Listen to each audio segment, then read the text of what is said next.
Ayan, nag-isa tayo ng sibuyas, bawang, kamatis. Tapos nilagay ang hipon at baboy na pinakulo ko na, pinamantika ko na. Yun ang ginamit ko po pang gisa. Sa kabila po, pinapakuluan ko na yung logo. Ayan, kulong-kulo na siya. Halos luto na po. At ilalagay ko na lang ito. Nagginisa na sinangkot sa kung mga pang sahog niya.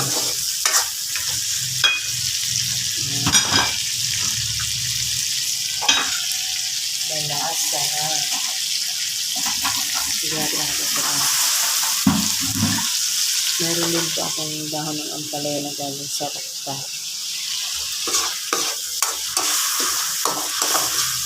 Ito na siya. Napatayin na natin ito. At ilalagay na natin dito sa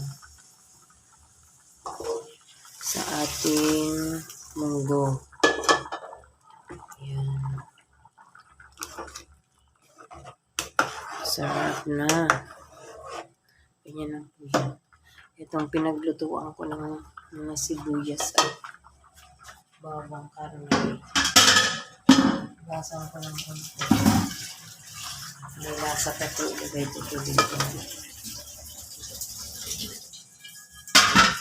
At sabaw.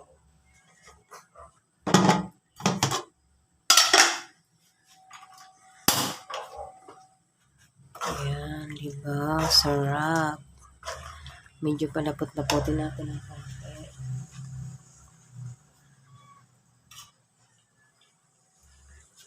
Pag nagluto talaga makalat. Tabang, lagyan natin ng asin. Kasi kami mahilig magluto ng patis, kaya asin lang.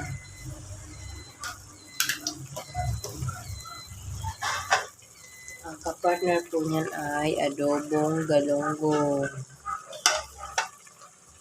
Yan, nilagyan ng sinigang sa sampalok,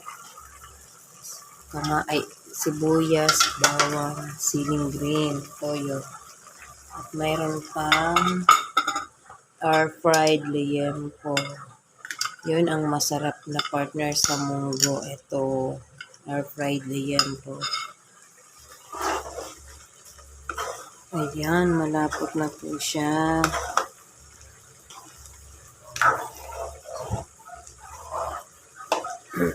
Pinakuluan ko na kasi yung munggo dati kaninang umaga, kaya mabilis lang magluto.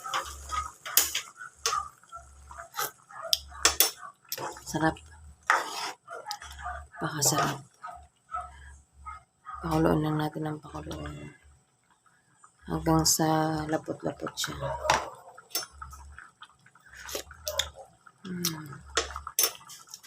Bigyan ko ng konting asin, parang kulang pa.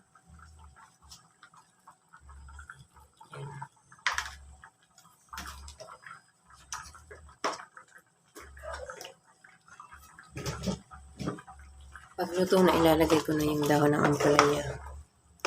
Pag ano ko na, mas masarap nito dinudurog-durog. Durog-durogin natin ng konti. Maingay ang aso dito sa kapitbahay namin, sobra.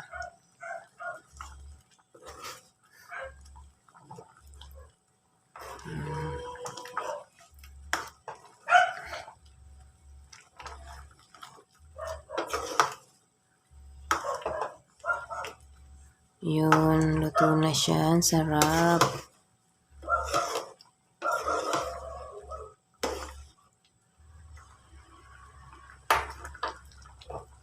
Ilalagay ko na yung dahon.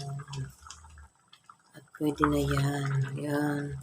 Papatayin ko na siya kasi maluluto na lang sa init. Salamat po. Thank you for watching. Yan, luto na.